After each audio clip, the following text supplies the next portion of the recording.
Hello and welcome along to the latest Blood Red podcast from the Liverpool Echo, live for you today across both YouTube and Facebook. I'm your host Matt Addison with Ian Doyle, Rimmer and Theo Squires alongside me to talk Brentford, Arsenal and possibly a little bit of Rafa Benitez too. As I mentioned, we are recording this live, so if you've got any questions, do stick them in the comments section and we'll try to get to the best of those a little bit later on in the show. But we'll start though, Doyle, at Anfield, where Liverpool beat Brentford by 3-0 on Sunday. It wasn't exactly the most eventful of matches, but Liverpool had to win. They did win. They scored 3 goals. They proved a few points about being able to create chances. It was largely, overall, a positive experience. They scored 3 goals. Someone at the post. Somebody went up injured. The assistant referee forgot that the game was actually happening and didn't turn up on time. There's quite a lot happening. I think it was better than against Arsenal, wasn't it? Liverpool a bit more like it. I mean, it must a bit of context in the fact that Brentford, I think it's now 7 games away from home in the Premier League that they haven't won. You conceded at least 2 goals in all of those games now, so you can kind of see that they kind of got, they were riding the wave, weren't they, when Liverpool went there back in September, held to a 3-3 draw. Since then, Brentford have had 1 or 2 good results, but they've kind of plateaued and gone to, the kind of level you might expect, but that's not none of Liverpool's business. They were up against a 5-man defence for the second time in, about 3 days, probably less than 3 days, and I thought Liverpool played quite well, actually. Once they got the first goal, which, anybody who watches Liverpool will probably think, how on earth have they scored off a corner? But they've actually scored from more set pieces than any other team in the Premier League this season. It's just that, that's probably the law of averages, to be honest. They just have so many of them. I think they had about 9 against Brentford. Trent whips it in. Fabinho's there, the new Salah. Now that Salah and Mane out there, he's 3 goals in 3 games for him. So, I think when we were looking at who was going to step up and score the goals, nobody expected it to be him. Alex Oxlade-Chamberlain gets a goal, and Brentford kind of paid the price for fiddling around at the back. You could see what they were trying to do. Liverpool. In fact, I'm surprised actually when Liverpool scored the last goal through Minamino. The club hasn't said that was his favourite goal of the season, because Liverpool almost scored a goal against Brighton. Well, it was disallowed, wasn't it, because it hit Mane on the hand. And he said that would have been my favourite goal of the season because they pressured the goalkeeper into making a mistake. That's exactly what happened there. But, 3-0. It's weird, actually, isn't it? Because, at Anfield, there wasn't really much of an atmosphere there, really, at the start. There was no sense of occasion. I mean, for Brentford, it was a massive, massive game for their fans. I think as Theo pointed out, it was their first game away from home against one of the big teams this season. It's the first time they've been at Liverpool since 1989 in the FA Cup. Not saying I'm old, but I was at that game. And so for them, it was a massive deal. And for Brentford's players as well. But for Liverpool, it was just a matter of getting it done. And how long has it been since Liverpool had a nice routine 3-0 home win? It was something that they needed after what happened on Thursday. And the fact that the previous 3 league games, they'd only taken 2 points, admittedly at Tottenham and Chelsea. Not the easiest place to go, but they'd lost at Leicester. They needed to get a win under the belts. And they're now only 15,000 points behind Man City. Yes, they are indeed. Jurgen Klopp at full time, Joe, was very enthusiastic in front of the Kop, the fist bumps, the kind of celebrations. He seemed quite excited about it. It was actually Liverpool's first league win in a month, so you can kind of understand why that was. I mean, it was an important one to go and be convincing, and that's in the end what Liverpool were. Yeah, exactly. I think there was a bit of pent up frustration after the draw against Arsenal, and perhaps the criticism levelled at Liverpool for struggling to create chances with the likes of Sadio Mane and Mohamed Salah away. And I think Klopp takes these things quite personally, doesn't he? So he should. And he backs his players, and he backs the likes of Minamino and the likes of Jota and Firmino to do a job when they're out. So I think there was a bit of that in there. But yeah, as you say, it was a weird game, wasn't it? Because it felt like a very uneventful 3-0 win. But you don't complain about them. But to me, I've got to be honest, it doesn't sort of dispel the worries that I have about Liverpool at the moment. They just seem a little bit stale, a little bit lacking, a little bit slow. And obviously, whilst Ian Doyle was making us think that every corner they weren't going to score, they eventually did score from a corner, and when they did, it opened up a little bit. And I suppose that's the difficulty Liverpool are going to have in the next few weeks. They're going to come up against sides who are going to make it tough for them, and they're going to need to take their chances and perhaps score some ugly goals. And once they do so, things seem to open up for them, and that they beat teams more comfortably. I was chatting about Arsenal to a friend, and we were talking about, if you remember the 4-0, Liverpool scored late on, didn't they, in the first half of that game? And I actually thought Arsenal, for the first half of the 4-0, defended really, really well, made it really difficult for Liverpool, played a very defensive setup. And Liverpool really looked like they were struggling, lacking ideas. They had a lot of pressure, but not any real big chances. But then eventually when they did score, Arsenal completely fell apart because they had to come out a little bit. And I think Arsenal managed to hold on, didn't they? And Liverpool didn't give that scrappy first goal in midweek, but they did do against Brentford. So I think it will be a different game on Thursday, and I'm getting ahead of myself here. But yeah, I think Liverpool are going to come up against some very defensive teams, and they're going to have to find ways of scoring some pretty ugly goals to get themselves moving. Yeah, the creativity, Theo, that was the big question after Thursday. Only 3 days later, could Liverpool be a bit more ambitious, a bit more creative on the ball? How much do you think they answered that question? Are you more convinced than Joe than possibly next Thursday against Arsenal it'll be a different story? Or is there still a bit of a worry, obviously, with Keita, Salah and Mane still away at AFCON? And don't forget, Oxlade-Chamberlain could be out through injury as well. Like, he was the solution. He did have a really good game on the right-hand side. He was certainly more comfortable there than we'd seen Jota against Arsenal. But then he's rolled his ankle. We don't know how serious that could be yet. And it could be give us with one hand, taken away with another.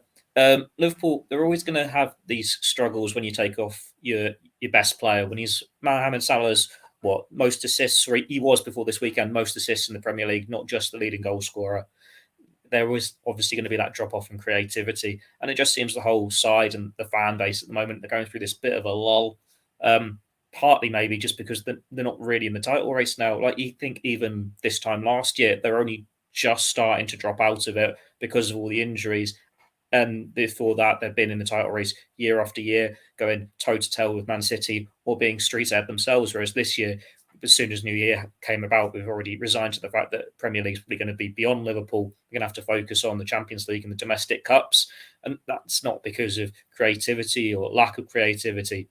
It's just that everything hit them at once with COVID cases, the AFCON, players being lost to injury. And it just so happens that City are the only side that could suitably combat that and do well. But then Jurgen Klopp, he found answers in his squad. He set this challenge to Curtis Jones, didn't he, in the pre-match? Was it in his programme notes or somewhere? He said he needs to come out and show his potential more, live up to it more. And he had a good game in the centre of the park, showing some creativity there, showing why he's a bit different to a James Milner or Jordan Henderson, his willingness to get forward and be that almost, I don't suppose, he's not a number 10, he's not a wide winger, he's not like this number 8 either. He's just a mixture of all three in one role, like Harvey Elliott was doing at the start of the season, really, on the other flank.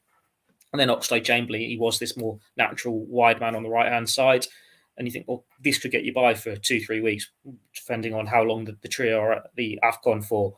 But at the same time now, well, if Oxlade-Chamberlain's injured, what do you do? Is Minamino back in that front three, and then Jota's going to have to be shoehorned to the right again?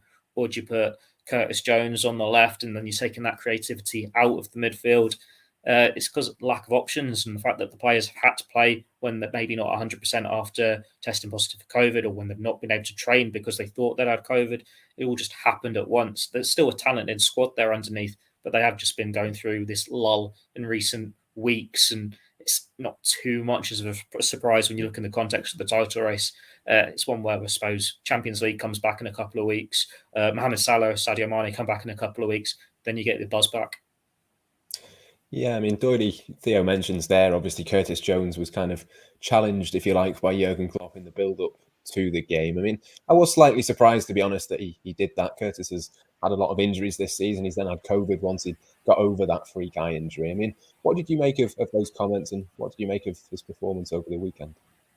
Well, Klopp's comments, I didn't see anything wrong with them. He more or less said he thinks he's really good, but he thinks he can be a lot better, and he has to kind of just focus on what he's doing. I think it was the game against Shrewsbury, wasn't it, where Klopp had a bit of a go at him on the touchline during the game. I'm not sure what it was about, but he pointedly was having a few words with Curtis as the game was going on, to be honest. So I'm not surprised he was saying something afterwards, or in between that game and this one. But I mean, he did quite well when he came in on the left, substitute against Arsenal. So it was a bit of a surprise. We were trying to guess before the game what way Liverpool were going to line up, but he's there in midfield. I know, Matt, you like him on the left of the front three, but I thought he played really well.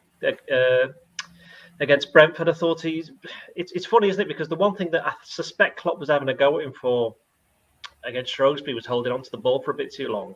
Was precisely the one thing that that's exactly what Liverpool needed when he came on against Arsenal, came on against Brentford. It was giving people, they were kind of rushing things a little bit against Arsenal, I felt, certainly in the second half. But with Curtis there at midfield against Brentford, he likes the dribble. He offers something different. He can do something that the other midfielders can't do in that respect. He likes a good pass. He moves the ball quickly when it needs to be, or when it should be. And I think that possibly was one of the things that Klopp perhaps was talking to him about, to make it not so much less about him, because I don't think he's a selfish player, but it's more, don't forget there's other players around.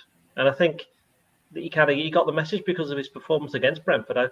As I say, it was only Fabinho that was better than him. And the interesting thing is that Fabinho and Jones are two of the three midfielders. The midfield has been the place in the last couple of games that Liverpool have struggled. So for two of the midfielders to step up, I know Fabinho, as Theo kind of hinted at, he struggled a little bit after COVID, but he's been better the last couple of games. For Jones, it's easy to forget that when he got that eye injury, he was in the team.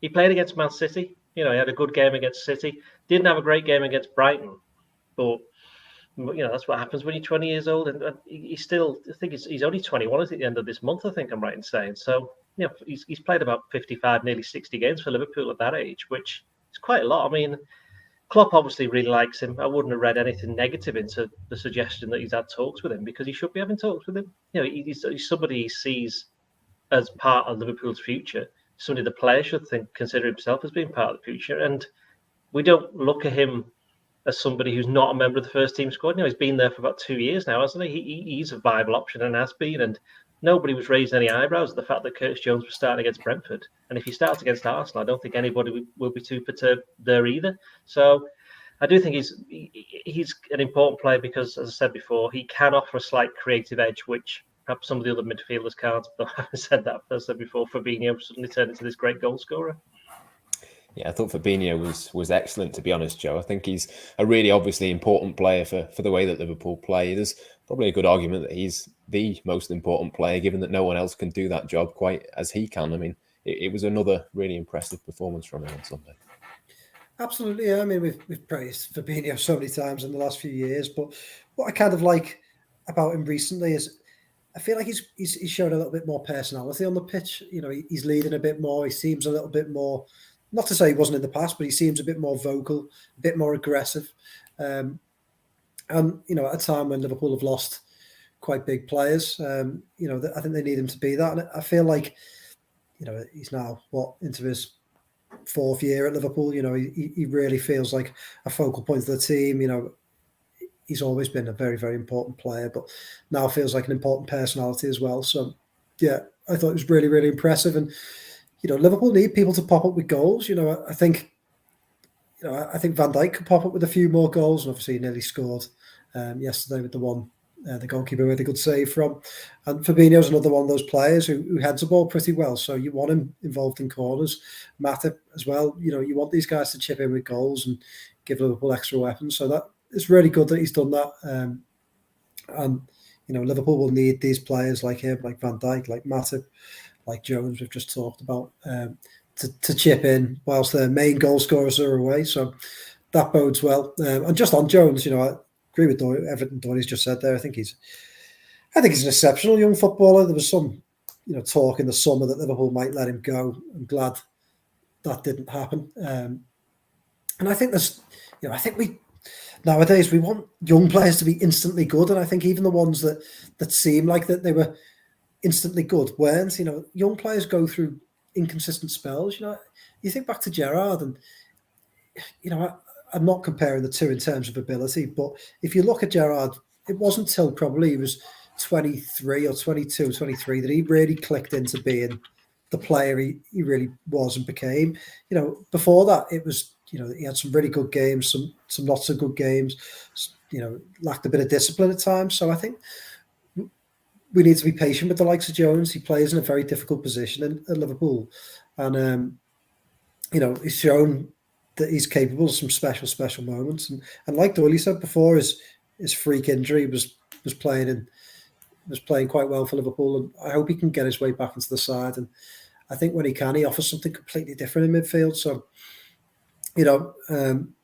it's the similar story with him, isn't it? With Naby Keita, with Alex Oxlade-Chamberlain. They're the three players that you look at in midfield. Perhaps Harvey Elliott will come into this equation as well. That, when you're looking for Liverpool to have a bit of an extra dimension, you put those players in there, and it's good. But all of them sort of, with the exception of Elliott because of his injury, but all of them sort of struggled at times for consistency or struggled to say there. Maybe that says a lot about Liverpool's midfield. Maybe it says something about them as players. But Jones I think he's a really, really bright young player, and I hope Liverpool are patient with him, and I think Klopp will be. Yeah, absolutely. Certainly a big future ahead of him. Probably a big future as well, Theo, ahead of Kaide Gordon, who made his Premier League debut. What did you make of him? I thought he had quite a few good touches when he came on. Should have scored, let's be honest. One, considering that one of his big strengths is supposedly his coolness in the box and his finishing ability. And I think when he went onto that through ball, everyone was expecting to see the ball hit the back of the net. And it's not reason to be negative on him. It just gives him that hunger, something to prove next time. Like he missed a chance like that in pre-season where he put it wide, and it just means it's a reminder that he is still a very raw young talent who's got a lot to prove and a lot to learn. But it's like that first step for him, isn't it? It's like a reward. What a week for him, by the way, making his first Anfield start, scoring the goal, and then going in his Premier League debut as well. I think we put it in the live blog a couple of times. It'd be good if this game could actually go that way, so Liverpool could send him on to give him that Premier League debut, because he is a highly rated youngster. He's exciting, and you want to see him get chances and be able to progress. Like when Liverpool weren't playing well against Arsenal, the fact that there was even a suggestion that he might be a solution here just because it's his natural position shows how excited people are getting about him. But it is that reminder with that miss there that he's still this raw talent and he will take time. The same as Harvey Elliott took time before him, needed that loan at Blackburn to really push on again. And he was unfortunately sidelined a bit by injury this year. And even like Jones, Alexander-Arnold, they all took the time to find their feet. Kaide Gordon, he's 16, 17? He's got a good few years yet before he has to be properly consistently knocking on that Liverpool first team door. So he just needs to carry on doing what he's doing. He was involved in the front three, and it's not as though he's been put in a front three when he came on alongside the starters, alongside Salah, Mane or Firmino. I think it was Curtis Jones, Minamino and him in the end. So it's a front three that you don't really want to see Liverpool have to turn to anytime soon, or very regularly, only when games are really going well and they can give these minutes out. But yeah, he was confident on the ball. He was getting involved. He was linking up. It was a good run from him to get him behind the defence in the first place. But next time he gets a chance like that, he should score and get his first Premier League goal. I thought when Theo started that, I thought he was going to destroy Kaide Gordon. I thought he was going to do the next one, and he's like, you just see him lining him up, and then he just teased us. He teased us. He thought about it. Anyway, well, I think that'll do us then on Brentford. I think we've spoken enough about them. Can I just make one point about midfielders? And I think I've just actually thought this in my head now. I do actually sometimes have original thoughts. Don't just take them all off Twitter, honest. No, it's about Liverpool's midfielders. You mentioned then about when Joe was talking about, Oxlade-Chamberlain, and who was it you mentioned? Elliott, obviously an injury, Jones, Keita, that they all have moments of inconsistency. And compare that to Fabinho, who's normally consistent. Look at Man City. Man City, you've got Rodri and Fernandinho are always consistent. But you look at a lot of their other players, like Silva now has been excellent this season. Didn't do anything for about 18 months, did he? He came and was very good. Then he went off the boil. And there's a number of their midfielders. De Bruyne, we all know how good he is, but he had a very decent sized spell where he wasn't particularly at the top of his level. It happens to all midfielders, that kind of midfielder, that's just the way that they are, I think. And I think sometimes we have to remember that there are other clubs out there than just Liverpool. I know we're obviously concentrating on them, but you look at every single other team. Look at, say, United, they've got quite a lot of midfielders. When was the last time you saw Juan Mata play? He never plays anymore, does he? So, there is that. I know he's a bit older, but the point still stands that he was never regular anyway when he was of a certain age.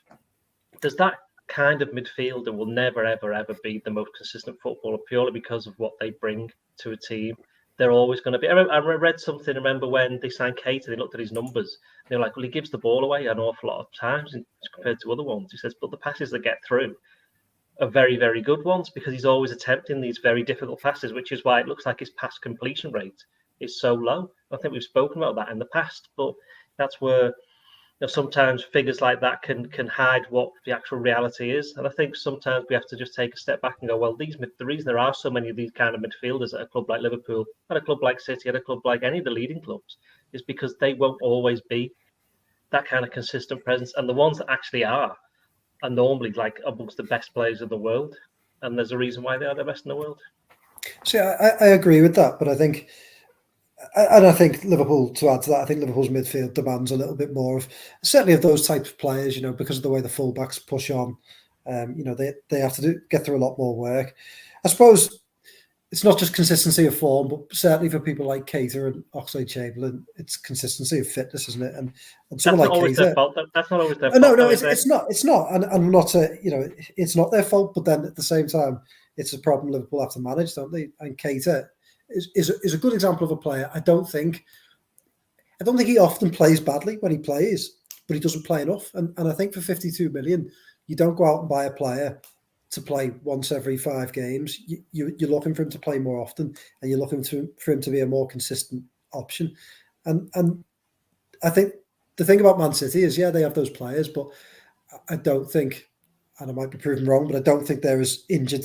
Maybe De Bruyne is the exception, but I don't think they're as injured as often as some of Liverpool's players, and they have the option of rotating them, of putting them in, of taking them out. And I think with people like Kaide and Oxlade-Chamberlain, they haven't stayed fit long enough to be a consistent, good option for Liverpool. And when they've needed them, they haven't always been there. So, Jones has had his injury problems and is young. And to be fair, I was defending him before. I think you've got to expect inconsistency from him as a young player and in the position he's in, because of how difficult it is at Liverpool. This is something Liverpool will address this summer. They've got to. Oxlade-Chamberlain and Kaide are out of contract in 2023. Milner's out of contract in 2022. Thiago's not getting any younger. You think, well, Elliott and Jones, they can fill these gaps here. If you've got hardly enough hopes for Tyler Morton, he can fill a gap there. But there is that natural plan, and what do you do here? Like Jordan Henderson, he's got his new lengthy contract, so he's going to maybe move more into the James Milner role and be a bit more bit part as he gets older, not straight away, but are going to protect him a bit more. And Fabinho, it's good to see him taking this leadership role, because he's the one with the long-term contract who is going to be the linchpin of this midfield for the next 5 years. But when you've got the players out of contract there, Liverpool need new bodies in that midfield going forward, and they've got some big decisions to make. Like when you think James Milner's on a pretty healthy contract for him, it's whether he can still do it at this level for Liverpool. The debate is there. When he's had to play, he's beginning to pick up the injuries a bit more, and he's finding a reserve role. But could he be better if you're giving that wage to another player? And then the questions of Oxlade-Chamberlain and Kaide that we've had for years now: are they fit enough? Are they consistent enough to justify their wages and to be squad players? Or do Liverpool just have to cut ways with them? Do they try and get in as much money as they can in the summer? Or do they just let them see out their contracts and it's another 2 players that go away on free transfers, and you think how much they've spent on players and then got nothing back for them transfer fee-wise in recent years? But when they've got these vacancies that are going to come up, they have to get it right in terms of replacements and find these players who haven't got injuries, who can do the jobs they require them to, and it is going to look very different. But then we can argue that when Liverpool signed Oxlade-Chamberlain and Naby Keita, they didn't really have these injury records themselves. It's just something that's been unfortunate and recurring for them at Liverpool. So you just got to hope that Julian Ward and the scouting team can get it right for this next generation of Liverpool's midfield. Yeah, I think Jordan Henderson's come in for a little bit of criticism recently, but the biggest issue for me is just that he's played too much football and just looks a little bit tired, and it all ties in with that, doesn't it? The unavailable other players have made that the case. But we will now move on a few minutes later than planned to speak about Arsenal. We seem to have previewed a game against Arsenal every single podcast for the past however many weeks, given the postponement, then the actual game last week, and now the one this week as well. Doyle, I'll come to you first on this one. I mean, it's interesting, isn't it, that after many Arsenal fans spent the entirety of last week complaining that Liverpool had managed to get a game called off because of COVID, they themselves had one called off against Tottenham this weekend. Yeah, it was interesting as well, was the explanation that the Premier League put out. Bear in mind that Liverpool's was called off by the EFL, not the Premier League, so it's a completely different authority. But the Premier League called it off partly due to the amount of Arsenal players who are on AFCON duty. So, interesting there. Tottenham weren't too happy, were they? Quite enjoyed their statement on their website. They were sticking the boot in a little bit. And I'm not nobody one to praise Tottenham for anything, but I thought that was quite good. Yeah, I mean, to be honest, do we blame Arsenal? I don't blame them for doing it at all. the rules have completely and utterly just ruined everything. I mean, saw somebody tweeted me before, again, let's say I'm nicking something off Twitter. At least I'm giving them credit, although I can't remember who it was that said it, but said that if these postponement rules were in place last season, Liverpool would still be playing their games now because they would just had, got no defenders. Oh, right, we can't play any games then.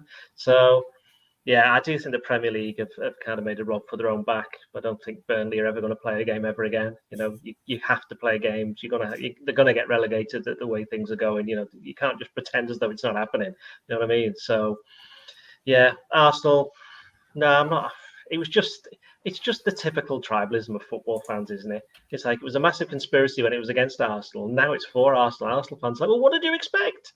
It's like, oh, well, it's totally, we can explain it. It's, so I wasn't really too fussed. I mean, the only, I suppose the other thing is that it meant that on Match of the Day, that highlights of Liverpool's game for a bit longer than perhaps they would have been because Arsenal beat Tottenham was done. Interesting point. Also, by the way, on the highlights of Match of the Day, I don't watch Match of the Day that often, but I saw it and it was like, they made it look like Brentford, like really in the game, and it was they didn't even show the instant that Theo was about to ruin Kaide Gordon's career. So didn't even show that. So people who didn't see like the full highlights of the game were thinking, what is Theo on about? Although to be fair, most of the people who saw all the game are probably thinking that anyway. Yeah, it's common practice, isn't it? Sorry, Joe. Last time we were on, I didn't give you enough of an opportunity to have a go at Arsenal. So how are you feeling ahead of the second leg? I'm more confident actually. I do think because Arsenal are going to have to come out and play. They obviously have to win. I think it gives Liverpool a better opportunity. And as I've just mentioned before, I think at the moment Liverpool are struggling to break teams down because they're without Salah and Mane. But I think in a more open game they stand a better chance. So I'm fairly confident. As Doyle said, I think it's funny, isn't it, the tribalism of football, how quickly it can come back to bite when you have. It's like the whole, a couple of years back when Liverpool were on the verge of winning the Premier League title, call it off. People are dying. We must stop this Premier League. It's not worth playing. Nobody wants to see it. And then the following season, everyone was fine with it because certain teams were doing quite well. So it ebbs and flows, doesn't it? And they're funny. Some of the Arsenal fans who, on one hand, I had a mate messaging me going, it's fishy, isn't it? The Liverpool have had this game called off. And 2 days later, I see him tweeting, I won't name names, just him tweeting someone saying that, fully defending Arsenal for having it called off. So, it is what it is. But that's why I think as a fan, you should never get too carried away when these things happen, because especially at the moment, it seems to be happening to every team. And Doyley's spot on. They've made a rod for their own back, the Premier League. They should have kept it to COVID because now, every team's going to have other absences. Like Doyley's just said about Burnley, they sold a player, which, by the way, wasn't their fault because he had a release clause. But, they've had to let a player go. And that, again, is hitting their numbers. So it's difficult, isn't it, at the moment? But, I suppose that the Premier League have got no choice if they've called games off for other people. They're going to have to do it for Arsenal. But yeah, it'll be interesting to see who they've got back, whether they can play the game. And then, I feel confident. I think Liverpool will fancy their chances with Arsenal, have to come at them. And, whilst I think they're a more organised Arsenal, I still think that they're capable of shooting themselves in the foot. So I think Liverpool will be confident going into this game. Yeah, Arsenal, in fact, sold 2 players last week leading up to the North London derby as well, which is interesting. But anyway, we'll move on from that. Theo, I'll come to you on Rafa Benitez before we pick our teams for the Arsenal games. That was obviously the other big story across the Premier League this weekend. Are you surprised that he lasted this long at Everton, or what's your sort of feelings on it? It's a really weird situation. Like, I don't get why they'd have backed him for as long as they have and got rid of Marcel Brands and all these people, and then thought we're going to sell one of our very best players to Aston Villa after this big war of words with the manager, and they've had this fallen out, only to then get rid of Benitez themselves a few days later. Like, normally, you think if you're that close to getting rid of the manager, you just hold on to the player a little bit longer. It's almost like they've used Benitez as a scapegoat because they've been messing about with FFP and don't have the money. And it's, not our fault the manager wanted rid of him. But Everton just not a well-run club. It's been a mess for them for so many years now, going through manager after manager after manager. And it was hard for Rafa, and it's not just because he was ex-Liverpool. That made it harder, and the fact that as soon as results went against him, it would be easier for fans to turn on him. But they've had injuries, and they've just not been in a good place for a while now. I think Ancelotti managed to get the best out of his players because he was such an A-list name, and they're in awe playing for Carlo Ancelotti. But they still weren't like pushing the heights of actually qualifying for Europe or anything. They were still bottling it when it mattered and having to settle for mid-table under him. And it's like, well, what are their expectations? Like, they've been out without their star striker for most of the season so far.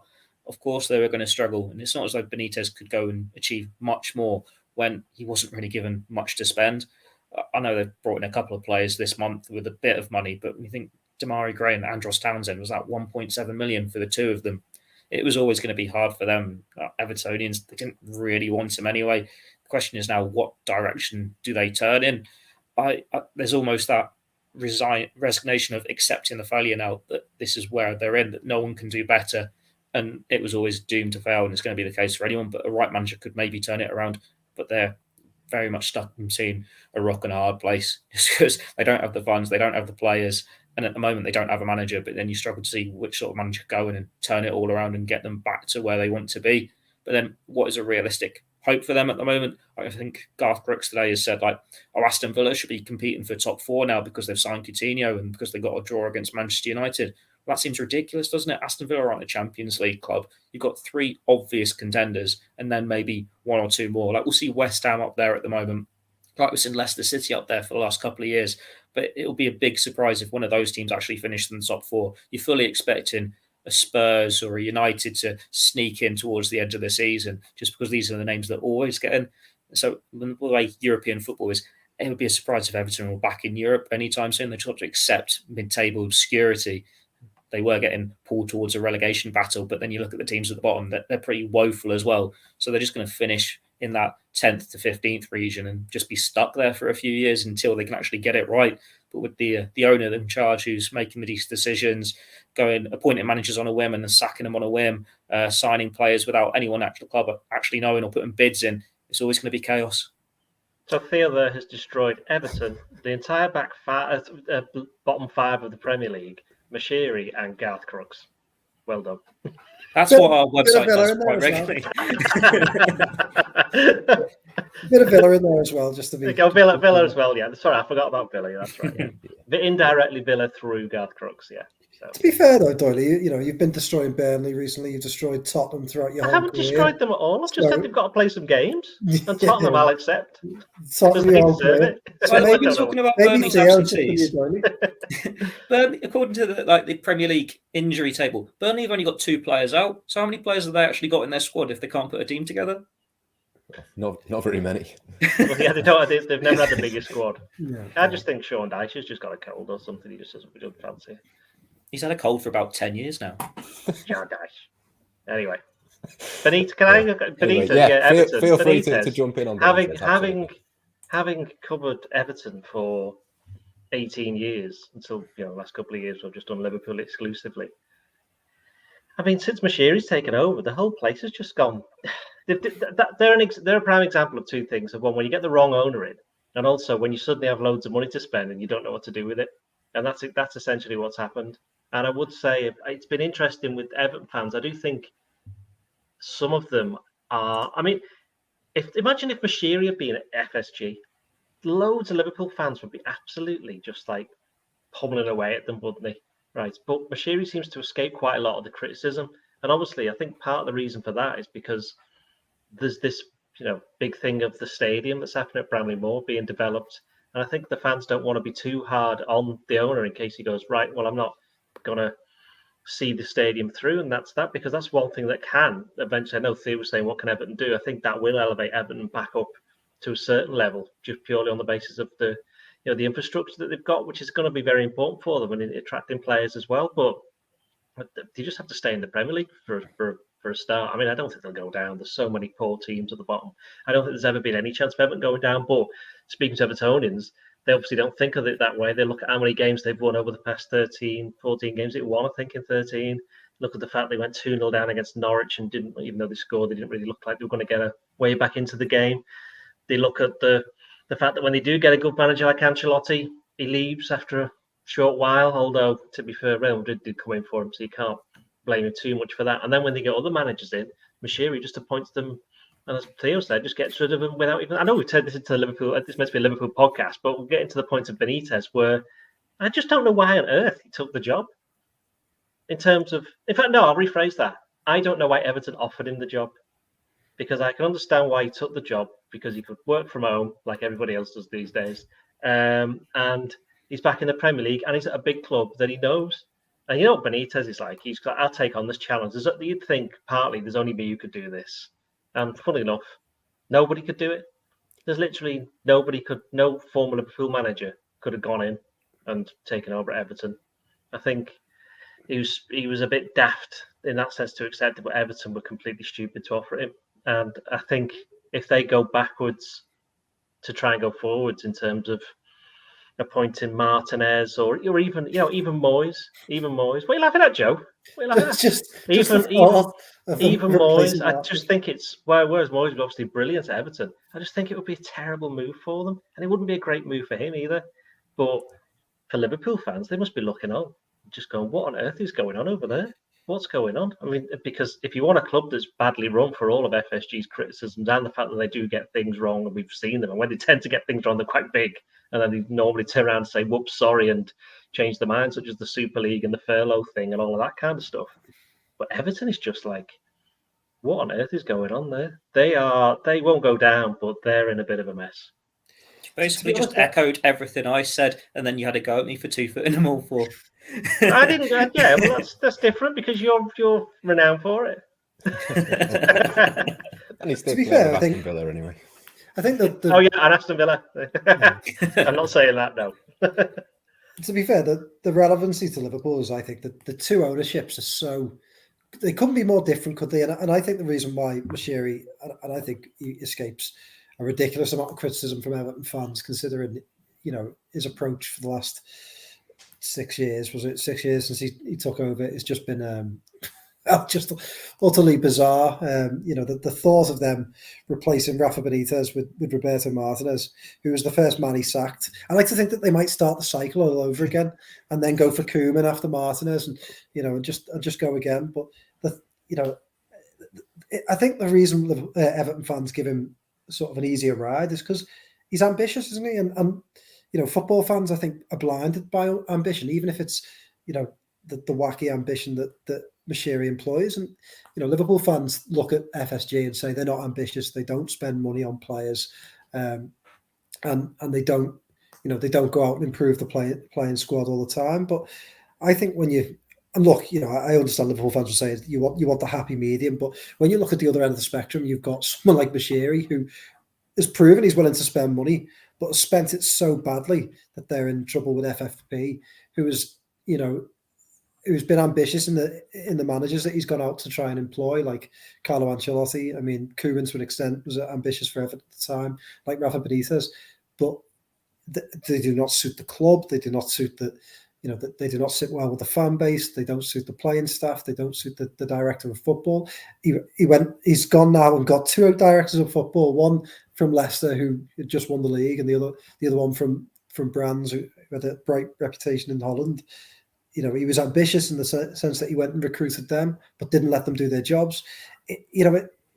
I just think, to me, it underlines why FSG, for all their faults, and they do have faults, and they could be more ambitious at times, they could take more risks, perhaps on transfers and spend more money, have done such a really good job at Liverpool to build the stand, to build another stand, to have the club in a really healthy financial position and get them back competing for honours consistently. Don't forget where Liverpool were when they took charge, and it did take a while, but they turned Liverpool round. And should FSG sell up tomorrow, they would sell Liverpool in a very healthy position. You would like to think that if Klopp left tomorrow, that that Liverpool would be in a healthy enough position that they could continue to prosper. Everton, it just is the biggest mess. I actually think they're the worst run club in the Premier League now. Newcastle sort of kept them out the firing line for a while, but now you look at them, it's just crazy what's going on. So yeah, and the Benitez thing, I mean, come on, like, no one enjoyed that, did they? No one who has any who likes Benitez and likes him not just for what he did at Liverpool, but for being someone on Merseyside who was generous, who was well liked. Anyone who's dealt with Benitez in any way speaks really highly of him. Nobody enjoyed that. It wasn't nice to see, and I wish he'd never taken the job because the abuse he was getting towards the end was just really sat really badly. So I'm glad it's all over now. I think Richard Keys enjoyed it. Well, yeah, of course he enjoyed it, but he's a disgrace to himself anyway, isn't he? So. I'm not saying anything. It's one compliment you can give FSG, that they got the right people in and they just leave them to do their jobs. Liverpool all pulling in the same direction, which wasn't really the case in their early days, where you still had Damien Comolli there, you still had Christian Perslow, who wasn't popular. With Everton, they've got so many people with their own different views, and then it's just Mashiri ahead them and goes a completely different direction. Like when you've got names being linked for the manager's job, it's, Bill Kenwright would like this person, Mashiri would like this person, so-and-so on the board, when it was Brands back in the day, would like this person. It's just well, what direction are you going for here? Whereas Liverpool has always been on the same page, certainly under Klopp, whether the right manager, they can get their own Klopp who can transform Everton like that, because it's certainly what they need. But when you've got so many people with their own agendas saying these different messages, no wonder it's a confused mess, because it's a confused mess at the top. It's going to be a confused mess all the way through.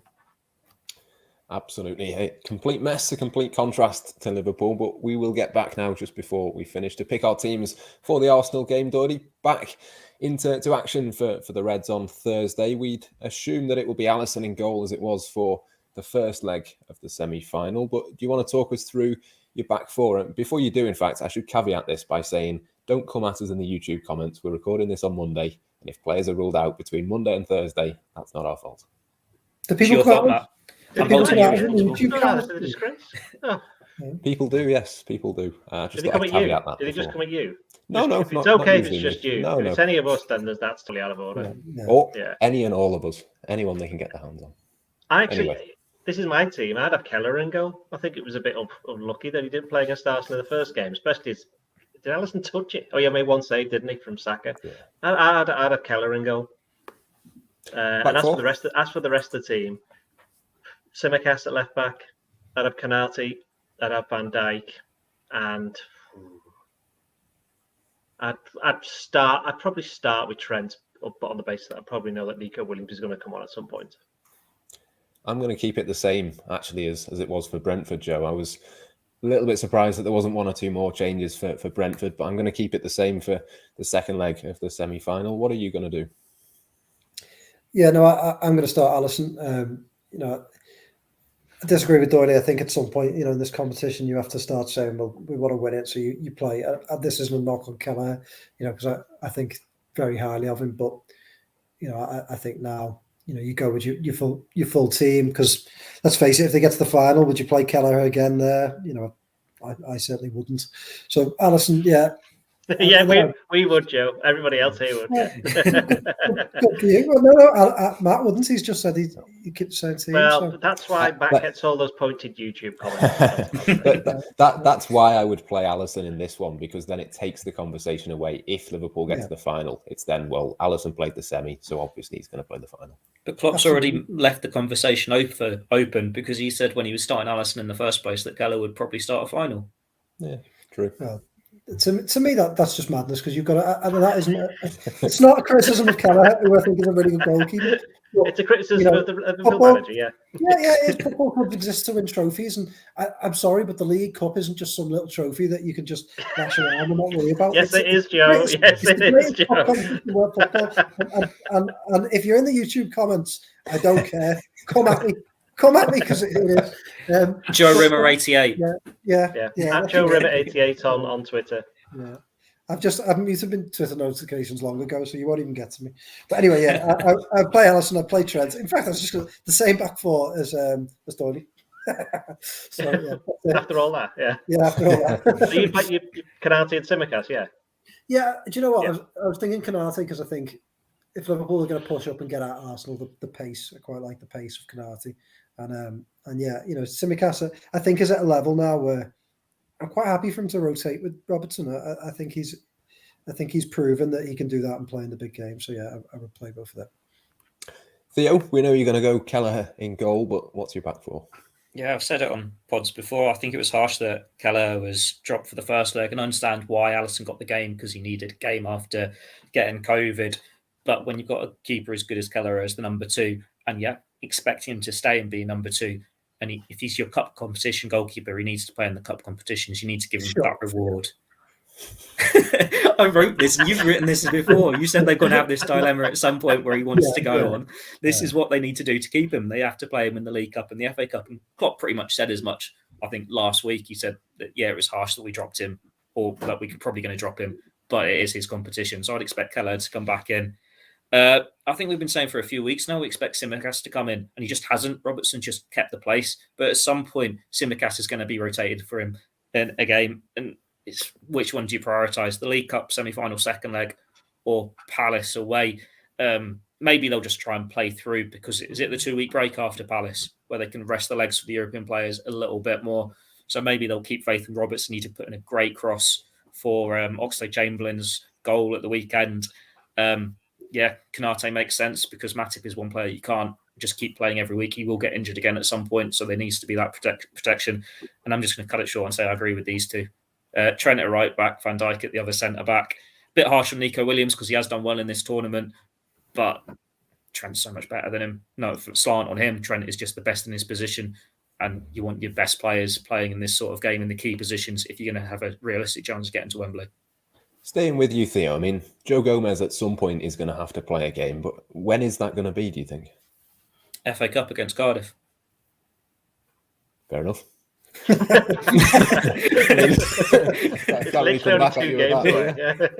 Yeah, I mean, it's still a little while away, isn't it? And I mean, a good performance against Cardiff is hardly going to put him in regularly for the rest of the season. Now Matt's caught. He's absolutely slaughtering Cardiff now, honestly. well, anyway, we'll slaughter Cardiff in a few weeks' time. We'll save that content for later on. I'm not going to be on that podcast, believe me. Anyway, let's move on quickly. Doyle, your midfield. Midfield, well, Curtis Jones has got to play. Fabinho's got to play. I think Henderson. I think it's going to be those 3. Yeah. Joe, same for you? Yeah, I mean, if Oxlade-Chamberlain hadn't have got injured, I think he's going to miss the Arsenal game at least, isn't he, by the looks of things, then yeah, I would have been maybe tempted to put him in for Jones, but I think Jones has played well and probably deserves it. So yeah, go for that. Yeah, it's got to be those 3, hasn't it, Theo? Yeah, the only other one you could maybe do is you have to play Morton as a number 8 because you need Jones in the front 3, depending on Oxlade-Chamberlain's injury. But that probably would be more likely to just go to the same front 3 that they had last week and disappointing draw. Those are your 3 options at the moment. I know Klopp said Elliott's getting close to a return to team training, but it's a bit too early. Even if he does join team training this week, to give him a start, you'd have him maybe on the bench for a few games, see him the first time against Cardiff. Too soon for Elliott, even if he is getting closer. In terms of the front 3, Doyle, I'm going to go with the same 3 that it was last week, but I don't want to see Diogo Jota on the right-hand side again. I'm going to switch him and Minamino over. Which 3 are you going to go for, though? I think it'd have to be those 3, but there's 2 things here. One, Origi's meant to be looking quite good in training, wasn't he, last week? So how close is he to making a comeback? He could be on the bench, so he could be somebody that they could use a bit later on, because they can make 5 subs in this competition. The second one is, do they go 4-2-3-1, which might make it a bit easier. Put Firmino in behind Minamino the other way around. Then you've got Jones on the left or on the right and Jota on the left. I mean, I don't know. That doesn't sound quite so good, but I think it's going to have to be the front 3, Minamino, Jota and Firmino. And in terms of where they play, so you mean Jota's never been quite as good when he's been on the right in the few games he's played. But the Minamino was, while he did that miss, which, by the way, was it a foul or not? That miss that Minamino did at the end of the Arsenal game. I think it was a foul, to everybody to us in the stadium where we were. I didn't even mention it because it looked like the referee given a foul already. I thought he had, but everyone kept on talking about it afterwards as if they'd missed a big chance. But yeah, I didn't realise that, to be honest. I did not realise that. That's why we never mentioned it. It's because we just thought, it didn't count anyway. But yeah, it's. I'd be tempted to do what you said, Matt, and play one of the other wings. Yeah, Joe, who are you going to go with? Yeah, similar feelings, really. I said before the Arsenal game, the first game, that I was worried about the 3 of them because I feel like they're all quite similar in terms of the way that they line up. and the way that they play. So, again, if Origi had been fit, I'd be tempted to put him in. I'm almost tempted. Be almost tempted to put Kaide Gordon in. If he'd played a bit more football, I'd be tempted to put him in just to give Liverpool a completely different option. But I suppose a slightly different combination of those three. So yeah, maybe a change, putting Jota through them. Well, what did you say? You can't really put Jota. Jota left. Jota left. Middle. Minamino right. Yeah, because Firmino's got to stay through the middle, hasn't it? Yeah. So I think I'd probably go along with that. Albeit like Doyle, I think if Origi is fit, then you'd certainly have him eyeing a substitute appearance as Kaide Gordon as well. I think just give Liverpool something a little bit different. Yeah, Theo, you in agreement? Yeah, I think you've got to be you're hoping that Origi fit enough to start, or Oxlade-Chamberlain's injury is not as bad as it looks, and he could feature, and that they're maybe just holding Origi back for this one. But it does look like it's going to have to be the three that started against Arsenal last week. What's interesting is the positioning they all took when the substitutions were being made against Brentford. Because I think when Minamino came on, Jota did go to the right. Now, whether that was because they prefer Minamino on the left, or because they knew they were going to bring on Gordon a few minutes later, so he's close to the touchline, and then Gordon can just go there. I don't know, but it does seem like they're just going to do what they did against Arsenal last week. I don't know. We haven't really seen Minamino on the right. It always seems to prefer to put Jota there, but it's those three. But then Liverpool are quite fluid in how they all line up. Anyway, they go all over the pitch. As long as they do better than they did last week and they actually have a shot on target between them, it's an improvement. So hopefully it can go well in whichever way they line up. But those are pretty much the only three they've got available at the moment, with Oxlade-Chamberlain going off at the weekend. Yeah, not exactly loads of options, is there? But we will make our score predictions. I'm going to go 1-1, and then Alisson, who is in goal, is going to be the hero in the penalty shootout. Doily? Liverpool win 2-1. Joe? Liverpool win 2-1. Theo? Penalties. Keller is the hero in the shootout again. Well, either way, Liverpool get through for all of us, so that will be certainly a big positive. But that brings about the end of the podcast, I should say. Absolutely loads of content coming your way before the game on Thursday. Far too much for me to mention now, but keep an eye out for the Academy show and one or two other bits that we've not had for a little while returning to your screen. So do go and check those out as and when they come through. But for now, it's goodbye.